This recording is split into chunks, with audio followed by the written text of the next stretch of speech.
What's up, everybody? It's Mike Lamott from MarrowWealth.com, and today I felt inspired to share my trading process with you, what I go through on the weekend to prepare myself for the week ahead. So let's walk through some of that analysis. The first thing that I want to show you is how I gauge the mood of the market. Okay, so the first thing that I'm looking at is the monthly charts of the major indexes. Here we have the S&P 500, the NASDAQ, the Russell 2000, the NYSE, and the Dow. And the first thing that I'm looking at is to see what kind of a trend are they in. Are they moving up, down, or sideways? And this part is pretty easy. I mean, a child could do it, right? You start from the lower left and you look to the right and you see, oh, this is in an uptrend. It's making all-time highs. Same thing with the NASDAQ. On the Russell, you can see that it's moving sideways, right? Like there was this little dotted blue line that I drew to show that, hey, there's a level of resistance right there. And it busted through that level of resistance on the monthly chart, but there was another one back here, back from May, and it hasn't quite gotten through that one yet. So on the monthly, Russell was still moving sideways. On the NYSE just broke above a major resistance point and is moving into 52-week highs. And on the Dow is also in new all-time high territory. So the major indexes, from the monthly perspective, new high ground.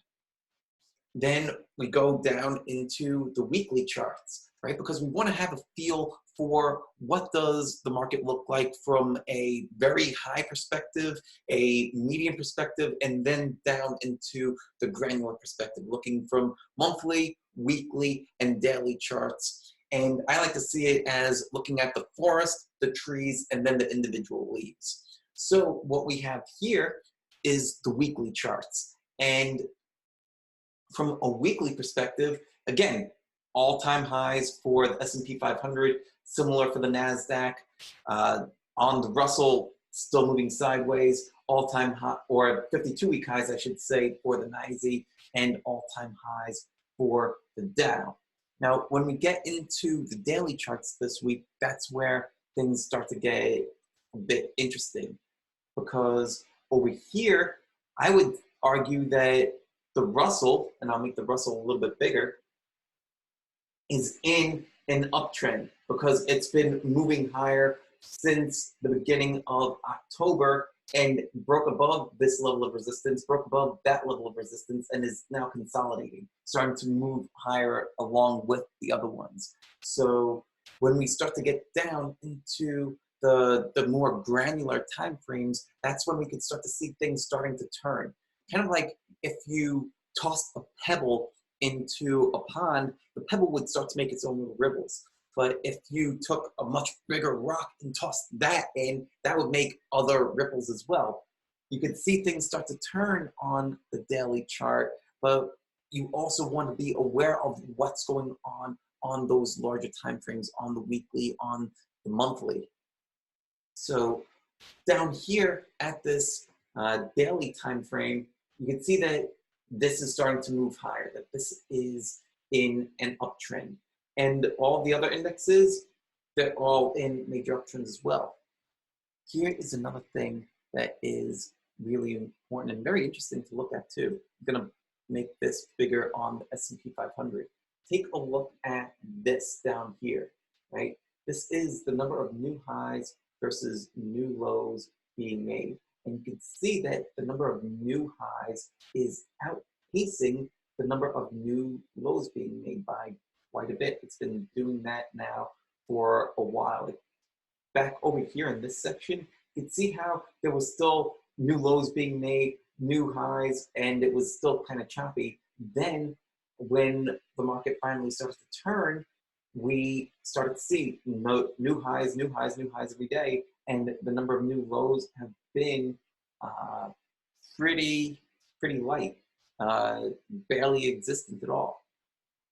When we zoom out, though, this is where it gets interesting. This is why I consider this kind of market to be more of a stock picker's market right now, because when you zoom out, right, look at the number of new highs being made over here right now to what it was like back here when in 2016, when the market was just chugging along higher and higher and higher and higher, right? The number of new highs were spiking all the time practically, and it was dramatically outperforming what we have right now. It was an easier time to find these kinds of stocks that were running higher and higher and higher. So it doesn't mean that what we're seeing right now, that it's impossible to find new stocks. That's not the impression that I want to give. What I do want to say, though,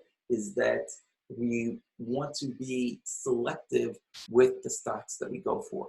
That's why I find it important to look for the stocks that have the strongest relative strength, the stocks that have the catalysts, the extraordinary earnings and sales and projections, the type of stocks that I consider eagle stocks. If you've been following me along for any period of time, you know that I like to trade stocks that have these qualities of an eagle stock. And eagle is an acronym. It stands for extraordinary earnings, sales, and or projections. We're going to be aiming for high probability, high reward to low risk setups. We will be looking for growth. We want to look for leadership, and we want the environment to be on our side. And right now, the environment is in a strong uptrend, and so it's on our side. Coming back out, zooming back out, and coming over to the stocks that actually are setting up this week. So far, in round one, I found 11 stocks total that are setting up, 1 bearish setup and 10 bullish setups. So just to go through it real quickly, what I saw on the surface so far: Alarm, they reported earnings last week, collapsed, but it found support for the past couple of weeks at around this $45 level. It started to move higher prior to earnings and then reported and epically collapsed. And now it's testing that $45 level. We'll see if it breaks down. And I would actually be looking to see how can I play this down on the lower time frames, down on perhaps the 2-hour setup, if they have time frame. If it were to say break down below 45, where does it make sense to allow this to rally back up to if that pattern doesn't work? So far, to me, it seems like I would want to place a stop somewhere in this neighborhood, somewhere in the neighborhood of about 46.50. And the reason why is because it has protection from the 5 EMA. It will have protection from the 10 EMA down on this 2-hour chart. And 46.50 also, if we come back out here to the daily, you can see that it also captures the prior day's low over here, 46.30. So we're giving ourselves some room, some wiggle room to play with that kind of a move. And those are the kinds of things that I'm looking at. You can see some other stocks that popped up on the radar this week: AMD, ASML, Burlington Stores, Costco, Disney, Dexcom. This one looks very attractive to me, and I'll go through this one. The reason why is because I love when stocks have these big breakaway gaps like Dexcom did. It did it on earnings, huge volume, and so far it's holding that low. So when breakaway gaps occur and they don't fill the gap, it creates a fantastic momentum kind of move where you could place a stop at the low of the gap and enter above the high of the gap and ride that momentum. And if you go down further to, say, the 2-hour chart, even the 30-minute or the 15-minute, you can see how it's kind of flagging out at this point. So if we were to draw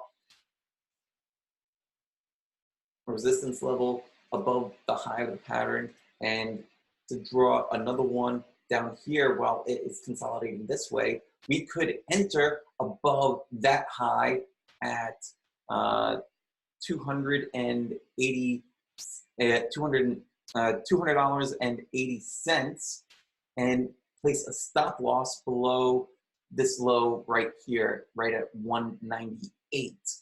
The way that I would play it would not just be to enter right above there and exit right below there. I would actually use a bracketed stop. So I would enter above here, have half of my stop over here, and have the other stop half below this level here. And the reason why is because I like to try to prevent myself from being shaken out prematurely, and because this level of support is, it's a very short-term level of support. So how much strength can that hold, right? Like if we were thinking of this as a floor, how strong is that floor? Is it made out of cinder blocks? Is it made out of plywood? Is it made out of wet cardboard? To me, this is made out of plywood. And so, yeah, like you could get some bounce off of it, but is it going to hold firm? I'm not going to trust it. So that's why I would have a stop loss there and a stop loss down here, and I would position size accordingly. So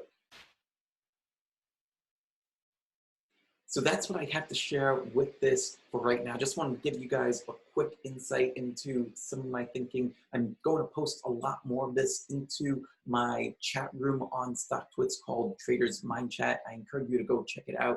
It is free for the first week, and go in there, see what's posting, see what people are saying. There's a lot of great people in there helping one another get to that next level. I hope to see you guys in there, and I plan to be doing a lot more video content like this. I'll see you guys again real soon. Take care. Peace out, everybody.